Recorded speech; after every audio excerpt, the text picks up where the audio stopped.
Isang lumang video clip ni Coco Martin ang muling naging usap-usapan sa social media matapos itong kumalat online. Sa naturang panayam, ikinuwento ng aktor ang unang pagkakataon na nagkakilala sila ni Julia Montes at ang umano'y pagtatangka niyang mambola rito nung bata pa ang aktres. Ayon kay Coco, nagsimula ang kanilang pagkakilala bago pa sila magsama sa ABS-CBN. Ibinahagi niyang nasa edad. Tunaywan sumano siya noon habang si Julia ay mga 14. Agad naman siyang itinama ni Julia at sinabing nasa 13 o 14. Taong gulang pa lamang siya noong mga panahong iyon. Dagdag pa ni Coco na reject umano siya ni Julia at muli na lamang silang nagkatrabaho sa teleseryeng Walang Hanggan.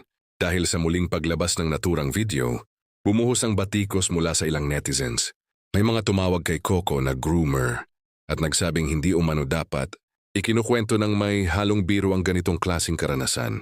Ipinunto rin ng ilan ang 13 taong agwat ng edad ng dalawa and sinabing mas matanda umano si Coco kaysa sa una niyang nabanggit.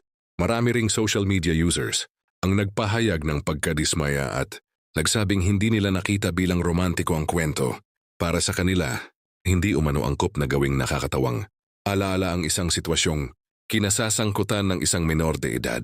Kaya lalo pang umingay ang diskusyon sa iba't ibang online platforms. Sa kabila nito, mayroon ding mga netizens na dumepensa sa aktor.